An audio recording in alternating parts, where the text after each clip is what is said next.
WrestleMania.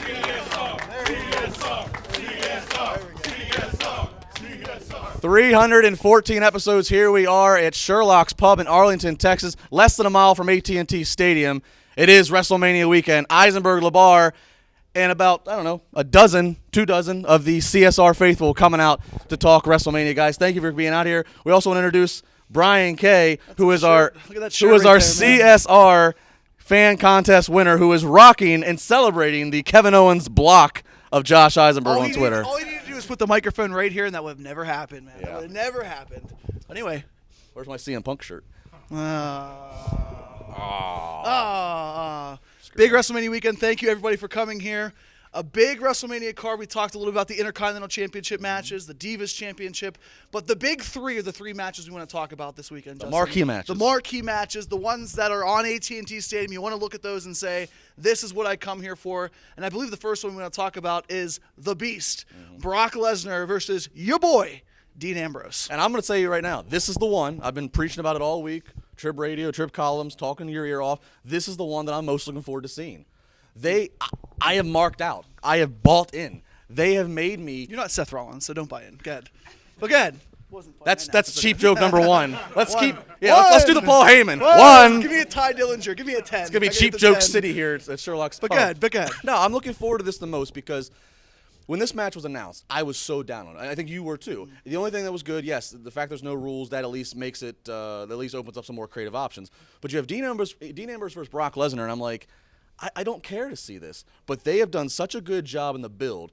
They have done such a good job selling Dean Ambrose as he is willing to do anything to survive this and win this, that I am so bloodthirsty. I can't wait to see how barbaric it gets. And the most amazing thing they've done, I don't think it's going to happen, and Brock Lesnar really never should lose, but they've actually made me in a small way go, Dean Ambrose might pull this off. Well, here's the problem that I've had with Dean Ambrose is he needs that one big moment. In WrestleMania, it could be that big moment. You know, he had a great feud with Bray Wyatt, but nobody remembers his match at TLC. Nobody remembers Hell in a Cell. So Dean Ambrose needs to step out of his shell that everybody sees him and go more and do something more. This is the stage for Dean Ambrose.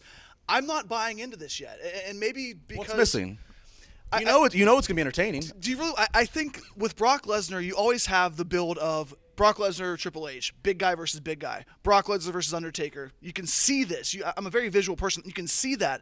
When I look at Dean Ambrose, you said it perfect. It's a guy that looks like he's pumping your gas on the side of the road. Like that's what he has. Dangerous gas pumper. I mean, I don't know if it's dangerous, but the problem that I have is, yes, they've had a little bit of interaction. They've had a little bit of physicality, but I still don't buy the fact that 210-pound Dean Ambrose can beat Brock Lesnar. It's not going to be 210-pound Dean Ambrose. It's going to be 210-pound Dean Ambrose and his little red wagon of toys. That's what's going to take. Red wagon? Like, come on. No. Come on, man. You can't. You got excited about that? Yes. Get the hell out that of go here. home segment. Are you kidding me? How beautiful is it when you can have a guy come to the ring, not make eye contact with Lesnar, carry a wagon, and it did what it's supposed to do. Am I right? What did it do? It did what it's supposed to do. Don't clap for It did what it's supposed to do. Like he needs a bigger ego. Come on now. No, it was exactly what it was exactly what it needed to do. That they didn't need to fight anymore. All it needed to be was just Dean Ambrose with a little bit of a comic touch saying, you're going to have to literally kill me. And the other reason why Dean Ambrose has more of a chance in this, I assume Bray Wyatt's going to be in the stadium, unless he has to buy a ticket. I don't know. But if assuming he's there, he could come into play in this. I think when I look at this feud, in every feud that Brock Lesnar's ever had, there's always been like a video package or him speaking a little bit. He hasn't said a word.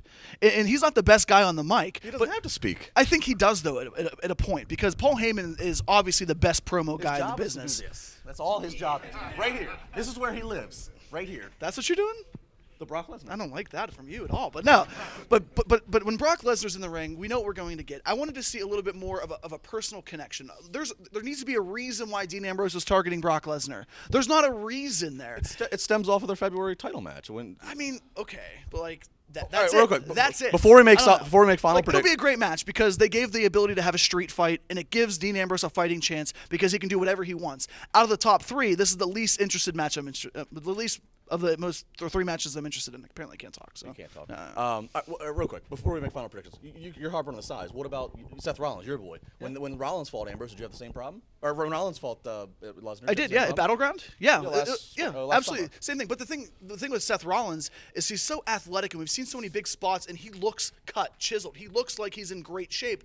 Ambrose wears the jeans, he wears the beater, like. Make me believe that you can beat a guy who is a real fighter. They've done that with a lot of guys in the past. I will say this: Ambrose being in the ring with Lesnar, Ambrose does throw one of the worst punches. So that is. He doesn't throw a punch; he slaps. He slaps like a little bitch. Point taken. Yeah. Let's go back. Let's go back. I said it. He said, "Damn, yeah, I said it." Episode 100. It still lasts. The CSR tough enough. Dean Ambrose or Brock Lesnar? Who wins? Dean Ambrose. Some kind of outside interference. Some kind of outside interference might happen. You want to put some side bet on this? You want to put some cash on I'm this? already side betting you Villanova tomorrow night. Yeah, it's not going to happen, but tonight, right? No, anyway, but We're here at Sherlock's Pub again. Brock Lesnar, by the way. Well, I figured. Thanks for my prediction. I assumed as Thanks such. for my prediction. I assume such. Yeah. Sherlock's Pub, we're here, and we're going to be back on Sunday. So if you're watching this, you're going to be in Arlington on Sunday, 11:30 to 2:30 is our annual pre-WrestleMania bash. Matt Hardy will be right here on this stage doing a Q&A, doing a meet and greet, $10 on the spot if you'd like to meet Matt. It's going to be a great time as we are going to be counting down and getting closer and continuing our arguments of these matches. So that being said, let's move on to the World Heavyweight Championship. Okay, with Roman Reigns t-shirt. Roman Reigns. Right? There he is. Okay, this Hit guy's hard, been hit watching often. since 100. So Roman Reigns Yeah. up against Triple H. First off, okay. does this match even finish the night? no, I agree. No. I don't think it finishes the night. It shouldn't. What's more important, a world championship or control of your flagship show? The championship should always be more important, but I agree. It shouldn't I be. think the control. No, but here's the thing: it shouldn't be because whenever an NFL MVP wins an award, he's the best in the world. He's the bad argument. It's not a bad argument. What's more important, a company or a person holding I a agree. title? I think when you have Hell in a Cell, Undertaker's legacy, fight for control, all that being said, I think that should be what ends the show, especially when you know that you're going to have a very vocal part of the audience that's just going to crap all over Roman Reigns, assuming that he wins. Does he win? I don't think Roman Reigns wins. What? I don't think Reigns wins. You want to make a side bet on not, that? If it's not ending the night, Roman Reigns is not. I'm going to have win. a bar tab paid on Sunday. Oh, boy. The more and more I think about it, Joshua, the more you and don't more believe that. I do. Joshua. I have to argue. Joshua. With you. I have to. Joshua. I know my name. Daniel I don't know Eisenberg. Go ahead. I'm gonna go drink. Triple H. I'm gonna go Triple H. Just for the sake of argument, I think they want Roman Reigns to be this guy that he's not, and everybody knows that. And I've never had a problem with Roman Reigns. I like Roman Reigns in the ring. He's athletic. He is a former college athlete, so he has that the crossover ability to market for WWE whenever guys like John Cena are out, and when Triple H is obviously working 9 months in an office and not in a wrestling ring. I don't think that. If this was the last match of the night, I can see Roman Reigns winning in some sort of a heel turn. And I think Jim Ross actually said it this past week. There needs to be a definitive heel turn. So maybe Reigns gets screwed out and appears later in the night. And something happens with Roman Reigns that, although he's not champion, he still makes a big impact at the biggest WrestleMania. Here's my problem. Look, I understand that there are people that don't like Roman, even though I think a lot of it is just they don't even have a reason of why. He's not as bad in the ring as they make him out to be. Yes, his microphone work's been shaky when they try to force feed him ridiculous 80s promos, but the guy has the look. He cares about the business. I think he does have a natural bit of charisma. I don't think he's bad in the ring at all. Just because he doesn't do a pace like AJ Styles or Kevin Owens, I mean, I don't think that's a reason to knock on him. But nonetheless, people are entitled to their opinion. If you turn him heel, at what point does this stop? I mean, this is 2 years running now to where that vocal portion of the audience. We can say the internet crowd, we can say whatever, the smart crowd. It's becoming a fact of they're controlling. They're doing. It's almost like they're doing this just to go against what. And then if you turn Roman Reigns heels, all those people that don't like him now, all of a sudden are going to start liking him. Like at what point? I mean, we can't let the audience dictate when it's not warranted. This isn't like a Stone Cold natural thing where he naturally became a face, a badass face, but a face. This is just becoming I just want to screw with WWE. I just want to take over the show. I want to be heard. I want to be the headline story. So that's my problem is that. Yeah, they might. At the same time, wouldn't he be more valuable to the company right now as a heel? I think he does. He's not top 3 in merchandise sales. So who's the top babyface? I mean, obviously when Rollins comes back, I think Rollins easily All right, takes but that spot. that's probably not going to be for at least till the summertime. John Cena's Cena? out. John Cena's going to be back probably in the next month or so. No. Who, aside from him, Dean Ambrose, okay? Like, I bash Dean Ambrose. So the but, gas station attendants now are top baby. but because he's likable. Roman Reigns isn't likable for whatever reason to half the audience, maybe 70% of the audience. Think of the They boos. don't have a reason. Think of the boos last year, and this is actually a big part of WWE's fault. Do you know why? Because when Brock Lesnar went on ESPN and said, "I'm picking WWE over UFC," how in the blue hell are you going to cheer for Roman Reigns when Lesnar said, "Screw you, UFC, I'm staying in WWE"? That's a problem that WWE had last year, and that's a big reason why people continued to boo him. I know it started at Royal Rumble. I was going to say it started at with Reigns was Rumble. in the wrong place at the wrong time. That Yeah. was they should have never But brought think Daniel. about- They should never brought Daniel Bryan back in a How Rumble. They should've over waited. how over was he in Philadelphia when he won the championship over Sheamus? Why? Nobody likes Sheamus. You know what I mean? Like, I like him as a performer. I think he's a good that performer. emphasizes my point. People really don't hate Roman Reigns that bad. They just want to make a point to, again, go against the grain. But yeah, when you put Reigns opposite of somebody they really don't like, oh, okay, Reigns ain't that bad. All of a sudden he can wrestle. I mean, but it comes down to what do the fans want? What do you guys want? Do you want Reigns to be champion? No. Give him a shot. No. Yes. All right, Hopefully yeses. let me hear a cheer for Roman Reigns if you're a Roman Reigns side. All right. Let me Triple hear H? Triple H. Kind of split. And here's another thing that Roman Reigns was booked so poorly last year, not poorly, but was booked in a bad situation last year against Brock Lesnar.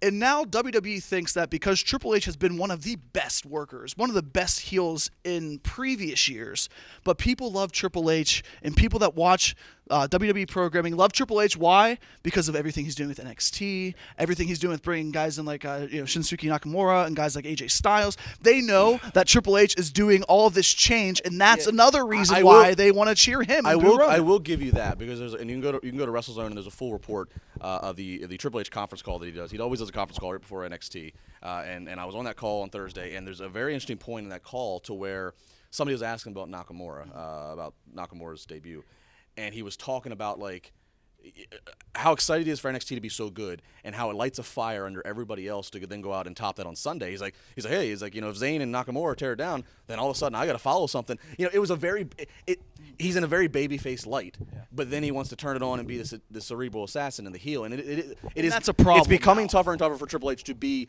what he is so good at, which is a heel. He's a better heel than he is a face. I mean, he's been great with DX back in the day, but he was great in Evolution as a bad guy. Like, he got everybody over but as a face. it's becoming tougher for him to do that because you're right. He's being seen by these same smart audience who are well aware that he's the more traditional wrestling guy. At least he's created NXT over Vince. So I mean that is becoming. So you're picking Roman Reigns as champion? Yeah. I'm not going to say that he I don't like to agree with you. I'm not going to say pick I'm not going to say that we don't. I'm not going to say that by the time Monday night's over that he's not a heel. That might happen. I don't know if I agree with it. But just again, given the fact you have all these injuries right now, you and I think you need to stick with your guns. But that aside, I think Roman Reigns is going to walk out as world champion. I'll put that bet on the line for you. I'm going Triple H. All right. I can't agree with you all the time. He likes that. All right. Well, I want to bring in Brian. Brian, scoot your stool on up here. First off, Juice, can we look at this shirt right here? A.K.A. Zack Ryder, as I call him. Look at this shirt. Commemorating the I don't know who that blocking. kid is right there. He looks good. Looks good in the blue right there. I'm just saying. Thank you. Brian, I don't want to butcher your last name. Say your last name. Caravan. There you go. Where's the blah. Brian Caravan. Brian is our CSR, our fan experience winner. He joined us last year. He's back with us this year. Sitting with us at WrestleMania, spending the weekend. It's already been a good time. We've only been here for one night. Brian, what do you think so far in the predictions so far? Who are you agreeing with? What are you thinking? I got to go. Looking at that first match, I'm hoping, like you said, it's violent. I'm expecting, if there's not a lot of blood, I think I'd be personally very disappointed. I expect I'm going to have to lean over here with Josh. Naturally. And go with Lesnar. I think Dean's going to have a good showing. It's going to be his moment. And that's the great thing about Dean Ambrose, real quick, is that you're right. Even if Lesnar does win, Dean Ambrose has already won. He's already a made man. You get to share a ring at WrestleMania with Brock Lesnar. You're not going to come out of it any worse. So, all right. So you're going Brock Lesnar. What about the World Heavyweight title? I'm not saying I like it, but I think it's time to put the belt on Roman and give him a chance. But I think you're right when it comes to, hopefully at the end of Monday night, we got a heel champ. You think he's going to be a heel? I think that's the only way. I think they've ruined. I think he's a great performer, but I think they've ruined him we were talking about this a couple weeks ago. They changed his persona from that just badass type character in the Shield to this goofy good guy, and it doesn't work. Would you be more tuned to like him, like when he came back in Pittsburgh a few weeks ago after being off for a few weeks? Had he, he came out of the entranceway, which is nice. Had he changed his appearance? Had he got rid of the riot gear Shield look? Would that help you, like make it like a new Roman Reigns? That help you like him? Or? Just go back to just a badass. I mean, badass good guy, not the goofy John Cena good guy. Now, was it more because Roman began to talk? Yeah, I would say, yeah. As soon as he started opening his mouth, you keep it. Whether you give him a mouthpiece or what have you, I think he's more enjoyable that way. But he puts on a great show.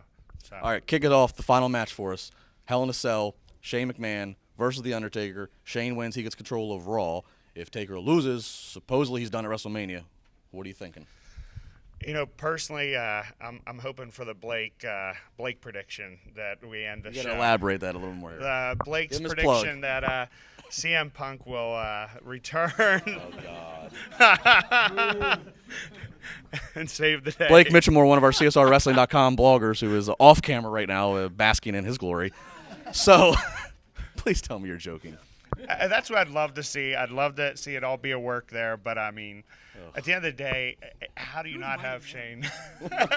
How do you not have Shane win? I mean, if you tease us that you're going to make this quote-unquote change come Monday and nothing happens, I just don't see how Shane, somehow, some way, you get all the crazy interference. Obviously, maybe Stone Cold gets in there. Maybe this is where we see The Rock have something to do with WrestleMania, but something's got to happen that Shane gets to win, because if not, it's just a big tease. Well, we'll be sitting next to you, so we'll have to.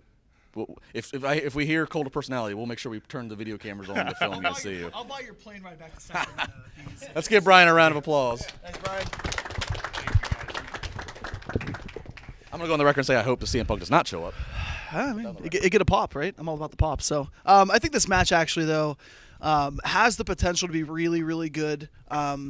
You see Shane's training videos, and that's one thing I think WWE's done a great job with, is showing that Shane has trained combat. He's in the ring. He's preparing. And you look at matches. I mean, he's not. I hope I look like him when I'm 46. 46. Isn't that what he is? Yeah. You're not getting there. I'm not gonna lie. I got plenty of time At the to way get you're myself going there. right now, you're killing yourself. You're a family man now. A little salt and pepper on my. But I think Shane McMahon, I think he wins this. There's been so many hypotheticals and theories that have been thrown out there, whether Shane and Vince are tied together and screw over the Undertaker and try to, trump Stephanie and Triple H, but then they become faces, and nobody really likes Stephanie on camera, and they love Triple H. That's another dynamic, obviously, that WWE's had such a hard time developing. I think you get a couple of really big spots. I think the elbow drop on Raw was much needed. You needed one shot of adrenaline the night, the last Raw before WrestleMania. You know he's got to exceed that bar now. If he Exactly. Jumped off So the top what rope this, on the I mean, table, I don't think he's doing Mick Foley-esque things from King of the Ring, but there's going to be a really good story to be told here. The last time we saw Undertaker in Hell in a Cell, WrestleMania, it was against Triple H in Miami, and that story was just fantastic. So much emotion and drama in there. This could be the best match of the night, and I think people are going to think I'm crazy about it, but I actually think if you give them 20 minutes, I've watched Shane in matches over the past couple of weeks. Was Armageddon 2003 plus against 15 Kane. minutes of entrances. Exactly. Yeah, absolutely. So I'm going with Shane slightly, but I think that there is a way that Shane does not come out looking like a superstar, because there's a reason why WWE has not said, Taker, you're just going to be this full-out heel. There's a reason why they're not saying Taker and Vince are aligned together. There's something going on that I think we're going to find out Sunday night. I do think this is going to end the show, and I think that's probably the right decision. Told you, Frank. I think it's going to end the show. This is historic for me because this is the first WrestleMania match going into it where I think there's hardly any chance that The Undertaker wins. Really? I do not see a chance. Look, Interesting. they're both baby faces, but rarely when you have a baby face, in this case Shane McMahon, who, if he wins, is going to get control, rarely when they harp on that, and that's the initial stipulation made, rarely does that not come true. Mm-hmm. And I'm very baffled by the whole Undertaker WrestleMania thing because, this match had. I mean, you already have Hell in a Cell, you have Taker, you have Shane, you have Control. This What was match, the point? There was this no need match for did not it. Yeah. need Another So that stipulation. only makes me think that there is some kind of a plan. I'm not going to go out and I'm not going to go be as blunt to say this is Taker's last WrestleMania, but I also will say I think WWE is well aware that as soon as they made that stipulation with Taker, that everybody's like, oh, well, Shane can just rehire him. I don't think WWE will take that easy of an out. I think they have some bigger plan. I don't know whether it's Shane in cahoots with somebody. I don't know what it is. I don't know if the Bullet Club comes down and burns the whole Hell in a Cell. I don't know. But what I do know is Shane McMahon's going to win this match. Yeah, I think when you look at it at the end of WrestleMania, Shane's going to be celebrating. But I think the best part about that is, so for instance, last year at WrestleMania, Rollins was champion, and we had no idea what was going to happen. You know, like WWE over the past couple of years have done a great thing at the end of WrestleManias. It opens up a new season. It opens up a new season of, okay, where do they go from here? You know, for a couple of years, you know, looking back at like 27, 28, and 29, you had the end of that show, whether it was Rock and Cena, okay, like what's next? There's not much next because Rock's not going to be around. And that happened again, obviously, at WrestleMania 29, and then you had Miz and Cena, which nobody remembers. So it's like, this is a great opportunity. So whoever wins, and I do think it's going to be Shane, whoever wins, the next 6 months of programming is going to be very interesting and very intricate, and it's going to be very unique because whoever, like I said, whoever wins, there's so much opportunity and so much buzz the night after WrestleMania. Does what happens, no matter what the order is, does what happened in this match, does it have any effect with Triple H? Because if Shane wins, he's taking power away from Triple H, who simultaneously, as you say, could be holding on to the title. I say he's dropping the title. So how does that come into play? Or is that something that carries over to Monday?